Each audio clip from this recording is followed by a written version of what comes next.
Maggie from the Flanders&Gerich group with RE/MAX Real Estate Professionals, and I am coming to you to share with you a market update for mid-October.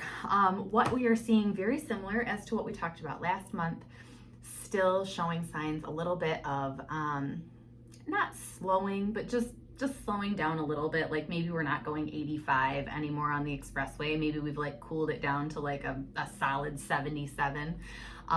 We're still seeing multiple offers in some cases on listings, but maybe it's not 10 in the first 2 days. Maybe it's 3 in the first 2 weeks. So just that little bit of breathing room where if you're a seller and that's what you've been expecting can seem really panic inducing, but completely normal. Just overall, in speaking to other agents and all the listings that we have, that's what we're noticing, and that's what we can feel it. So buyers are getting, great news is buyers are getting a little bit of extra time to make their decisions, you know, these big, really expensive decisions. Maybe you can actually see a house and think about it for a day or 2 or 3 before pulling a trigger on an offer. And sellers are able to process the sign going up, process a couple of buyers coming through, and then get an offer instead of like all of a sudden like, oh my gosh, there's 20 showings. So the slower pace, while it might make some people nervous about what's to come, I think is great. These are really expensive decisions to make so quickly. So to have a little bit of extra time is good. What we're seeing as far as solds by month, you can't see this graph, but I'll put it in another way. But the number of closings still well within the range, a little bit behind where we were this time last year. But again, last year we were still making up for not having a spring market, really just because we couldn't travel with quarantine.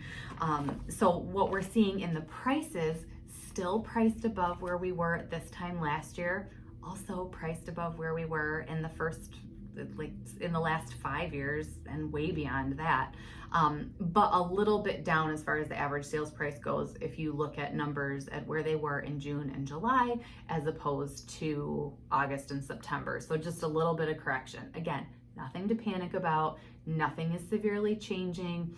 This is totally normal in the fall. We see it every year. And what's nice is that it feels more like a normal year, even though it's not a normal year. So bottom line is rates are still amazing. If you're thinking about buying, now's the time to do it.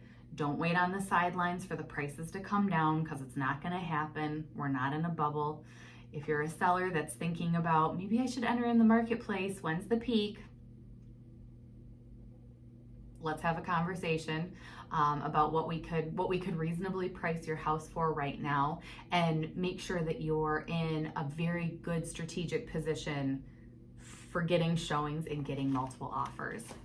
If you have any questions, as always, please don't hesitate to reach out. We would love to talk to you. We want to see your projects. We want to know what you've been doing. What was your quarantine project last year?